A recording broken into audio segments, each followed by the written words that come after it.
Vous écoutez RFI, soyez les bienvenus. Il est 18h à Paris et Khartoum, 16h temps universel.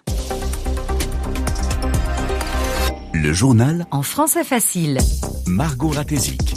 Et à la une de votre journal, 2 ans de guerre au Soudan, des dizaines de milliers de morts, 13 millions de Soudanais déracinés, déplacés et réfugiés.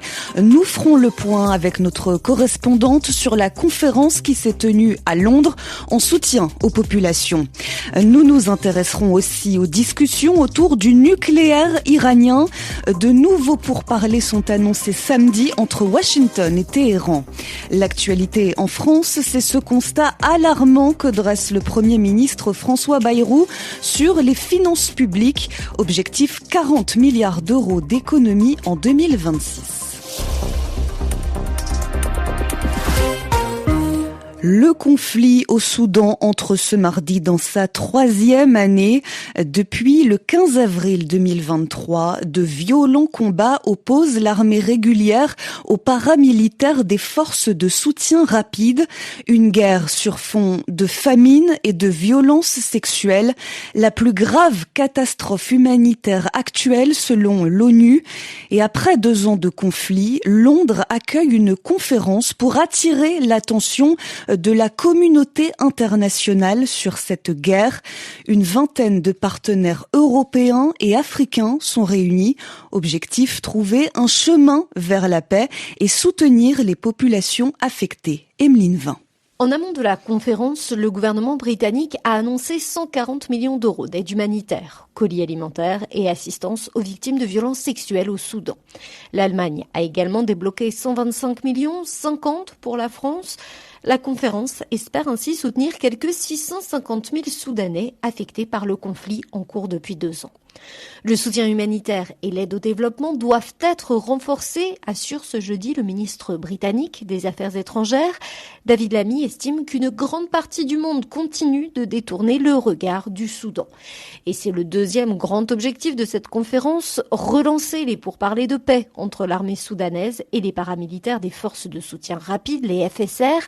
Ni l'une ni l'autre n'ont été invités à Londres, ce qui a fortement déplu d'ailleurs au gouvernement soudanais, qui s'indigne que les Émirats arabes unis soient invités, Abu Dhabi étant soupçonné d'armer les FSR. David Lammy insiste, ce qui manque, ce ne sont pas les financements, c'est la volonté politique et compte peser sur les alliés des 2 parties au conflit pour se rapprocher d'un cessez-le-feu. Emeline Van Londres, RFI. Et vous pouvez réécouter à tout moment l'édition spéciale de RFI Guerre au Soudan après 2 ans de chaos, le désastre humanitaire. C'est sur notre site internet rfi.fr.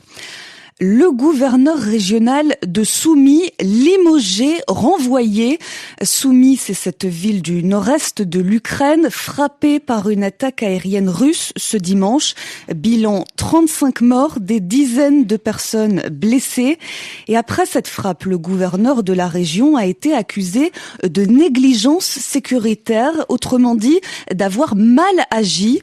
C'est lui qui avait donné l'autorisation pour la tenue d'une cérémonie militaire à Soumy, événement en plein centre-ville avec une population dense, importante, et c'est cet événement qui, selon certains responsables ukrainiens, aurait servi de prétexte à la Russie pour attaquer la ville. Le secteur automobile se porte mieux en bourse. L'action du constructeur Stellantis est en hausse ce mardi. Une embellie, une amélioration qui intervient après les dernières annonces de Donald Trump. Le président américain a ouvert la porte à un compromis, un assouplissement autour des lourdes taxes sur les importations de voitures. Des taxes toujours en vigueur pour le moment.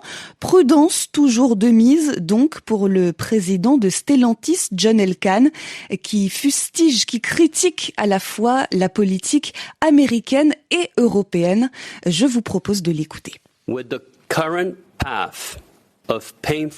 La trajectoire actuelle avec des droits de douane douloureux qui s'ajoutent à des réglementations trop rigides met en péril les industries automobiles américaines et européennes. Aux États-Unis, l'industrie automobile est gravement touchée par les barrières douanières. En plus des droits de douane de 25% sur les véhicules, nous sommes aussi touchés par les droits de douane sur l'aluminium, l'acier et les pièces détachées. En Europe, la réglementation sur les émissions de CO2 impose une trajectoire irréaliste vers l'électrification qui est déconnectée des réalités du marché. Mais il n'est pas trop tard. Nous voyons un signe encourageant dans les déclarations du président Trump hier sur les droits de douane pour l'industrie automobile. John Elkann, président de Stellantis. Ali Khamenei salue les discussions avec les États-Unis sur le nucléaire iranien. Le guide suprême se dit toutefois sceptique, perplexe sur leur issue. Après de rares négociations samedi à Oman, de nouveaux pourparlers sont annoncés en fin de semaine ce samedi.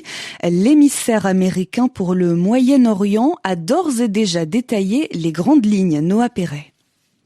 Vérifier, oui, mais pas démanteler. Pour la première fois, l'administration Trump annonce ce qu'elle veut concernant le nucléaire iranien. Ce dossier divise la Maison-Blanche. On a d'un côté ceux qui soutiennent une position extrême défendue par des pays alliés comme Israël, de l'autre une position plus souple. Et étonnamment, c'est la moins extrême qui a été choisie. D'abord, Washington veut aborder le contrôle des niveaux d'enrichissement en uranium, puisque pour un programme nucléaire civil auquel l'Iran assure se limiter, pas besoin d'enrichir l'uranium à plus de 3,67%, affirme Steve Witkoff.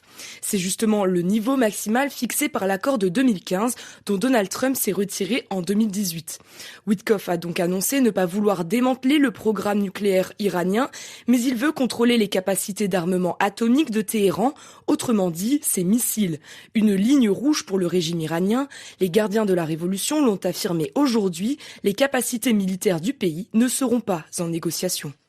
Aux États-Unis, la prestigieuse université d'Harvard affronte Donald Trump.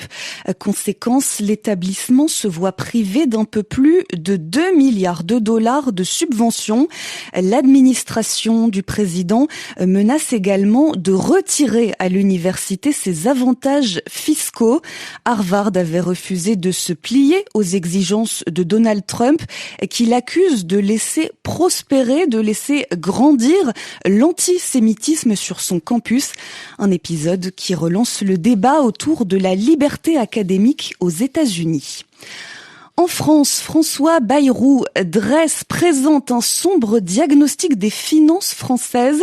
Le Premier ministre a lancé ce mardi des discussions pour parvenir à 40 milliards d'euros d'économies en 2026. Il alerte sur le piège de la dette, selon ses mots.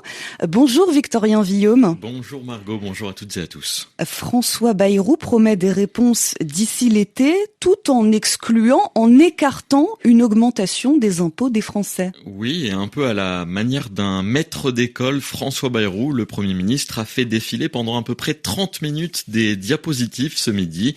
Les Français ne travaillent et ne produisent pas assez, dit-il, et notre dette pèse de plus en plus lourd sur le budget.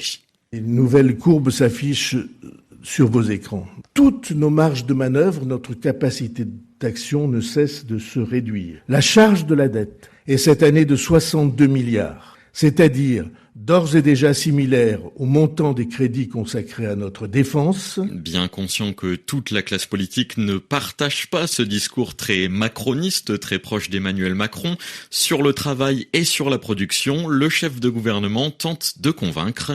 Si nous avons les yeux ouverts, alors nous devons constater qu'en fait, nous n'avons pas le choix et que nous devons agir pour garantir la survie de notre modèle social. Alors avant cette conférence de presse où des ministres, des députés et des syndicats étaient présents, Margot, une réunion à huis clos était organisée, mais sans François Bayrou à la surprise générale. J'ai l'impression d'avoir été figurant d'une opération de communication, nous a confié l'insoumis Éric Coquerel, membre de la commission des finances. Le tout était de nous dire qu'il y a un ouragan, un cyclone, un tsunami et qu'il importe de continuer la même politique que précédemment en réduisant les dépenses publiques et en faisant une politique de l'offre. Et en plus, pour pas annoncer grand-chose. Les grandes orientations du gouvernement autour du budget 2026 ne seront annoncées que d'ici juillet prochain. C'est la fin de ce journal. Restez à l'écoute de RFI.